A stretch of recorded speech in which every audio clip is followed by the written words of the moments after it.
Olá, bem-vindos a mais uma conversa aqui no nosso espaço. Hoje a gente vai mergulhar num material bem interessante, que analisa a recente parada do Dia da Vitória lá na Rússia. Isso aí. O foco é, assim, nas dinâmicas de poder, sabe?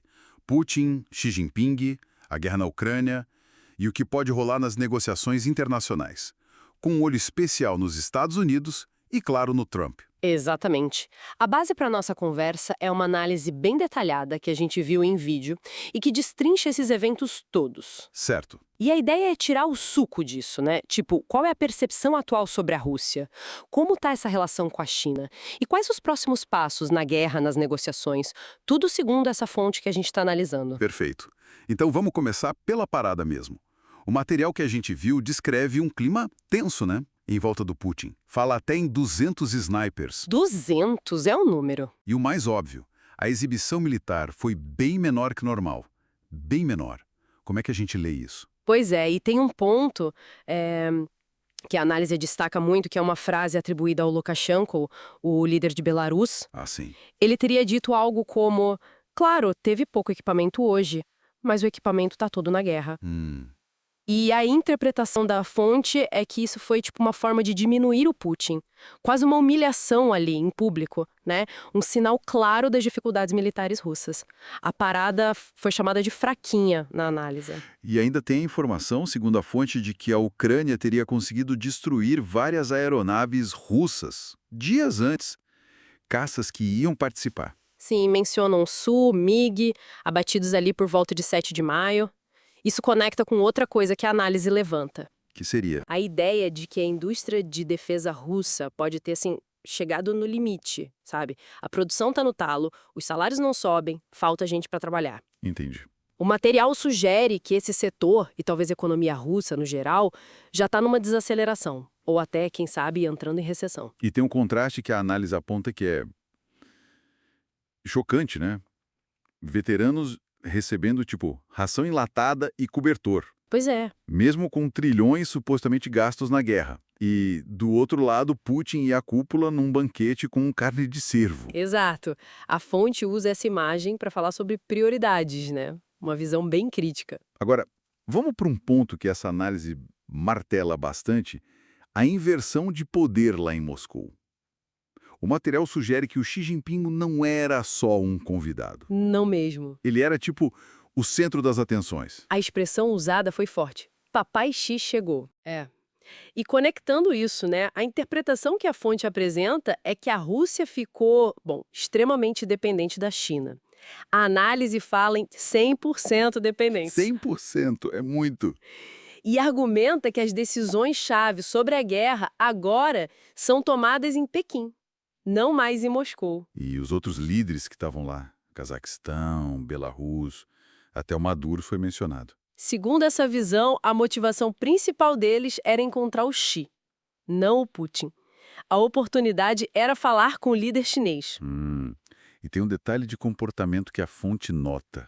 Putin abraçando norte-coreanos, mas não os chineses. Sim, um abraço caloroso nos oficiais da Coreia do Norte, mas uma postura mais formal com os chineses. E mais, Xi teria vetado a presença do Kim Jong-un. O Kim Jong-un não foi... Não, nem tropas norte-coreanas. A fonte interpreta isso como um símbolo claro do rebaixamento da Rússia. Ou seja, O Putin seria agora um vassalo da China, no mesmo nível do Kim Jong-un.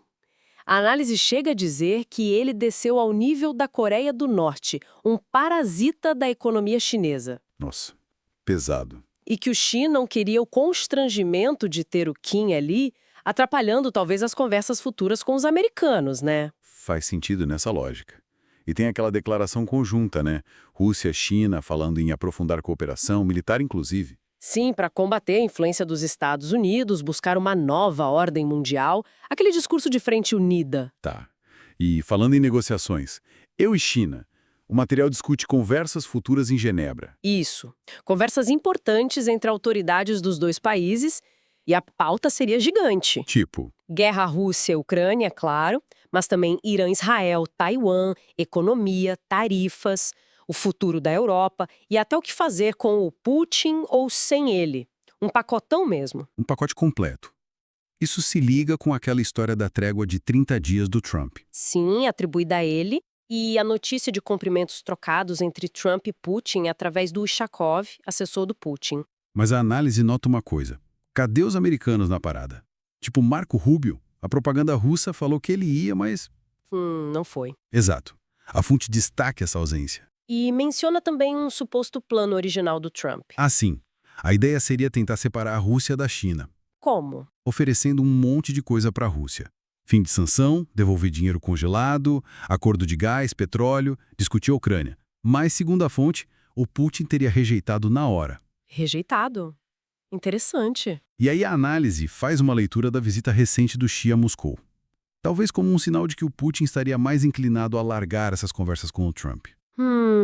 Junta isso com notícias sobre possível interesse americano na Gazprom, bem na hora que descongelaram as negociações daquele gasoduto para a China, o Força da Sibéria 2. Aquele projeto antigo. Exato, parado há 10 anos. A interpretação no material é que isso tudo indica um certo nervosismo da China, medo de perder influência sobre o Putin para os americanos. E a previsão que a fonte faz é bem direta, né? Sim, que os Estados Unidos e a China poderiam chegar a um acordo temporário entre eles e basicamente deixar o Putin de lado, escantear a Rússia. Algo que, segundo eles, já aconteceu antes. E que fariam de novo. A lógica apresentada é: a Rússia só serve para a China enquanto for útil para brigar com os USA. Se China e USA, talvez com Trump, se acertarem em Taiwan, tarifas, finanças... A Rússia vira descartável para Pequim. Exatamente. E a análise aponta até para reforço militar chinês na fronteira com a Rússia e a exploração econômica, tirar recurso barato, pegar terra, mas sem construir fábrica lá. Como se a China já estivesse se preparando para um cenário de Rússia enfraquecida. Isso, exatamente essa leitura. Tá, e o Putin nisso tudo? Internamente, a análise descreve quase um dilema, né? Uma sinuca de bico. É, um beco sem saída. Se ele termina a guerra, corre risco de golpe. Se continua, leva ao colapso econômico e pode ser derrubado pelas elites. A fonte chama de bifurcação. Complicado. E aquele brinde dele ao povo russo? Aquele que ecoou o Stalin? A interpretação na análise é sinistra. Vem como um prenúncio de repressão interna pesada. Um sinal preocupante para a estabilidade futura. E essa história dos exércitos privados? Oligarcas montando suas próprias milícias.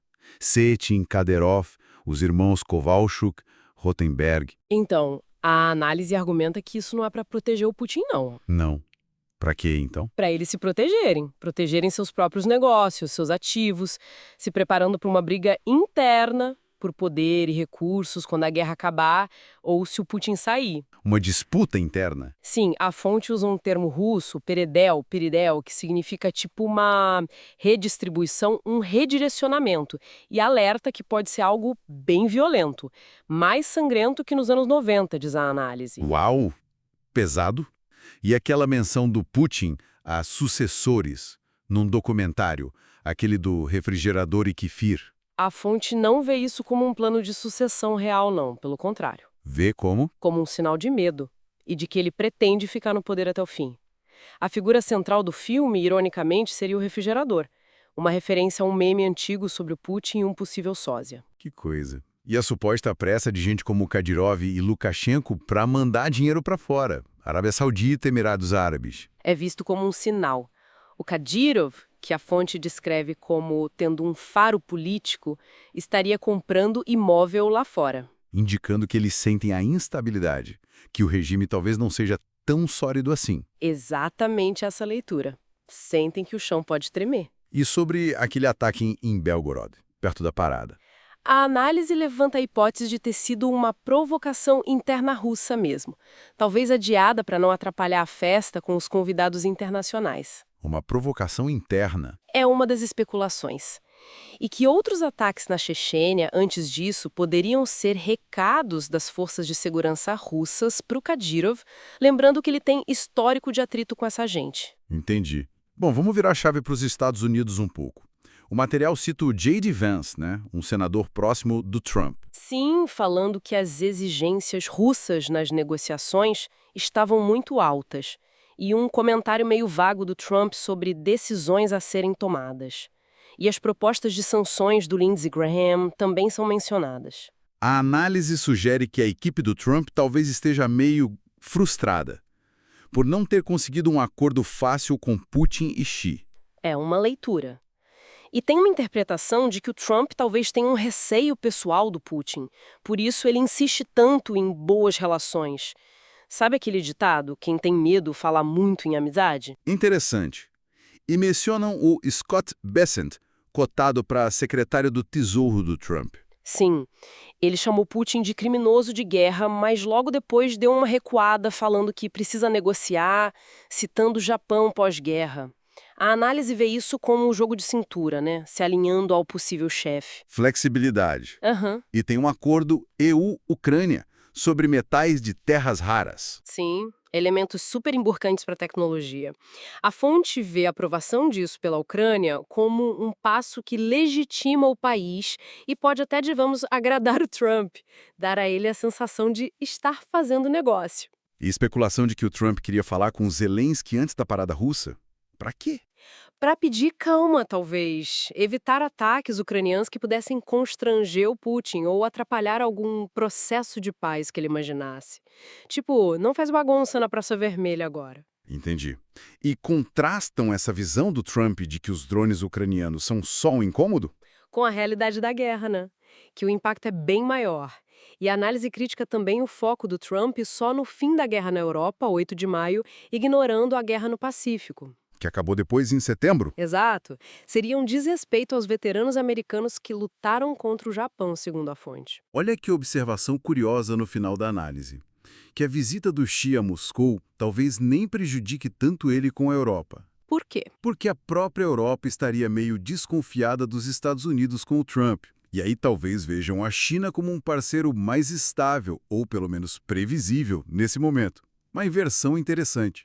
E, por último, mencionam a crítica conjunta de Xi e Putin àquela ideia do Trump de um domo de ouro, um escudo antimísseis para os Estados Unidos. Sim, e descartam totalmente aquela proposta de zona desmilitarizada de 30 quilômetros na Ucrânia, atribuída a um conselheiro do Trump, o Keith Kellogg. Por quê? Porque seria irrealista e péssimo para a Ucrânia, né?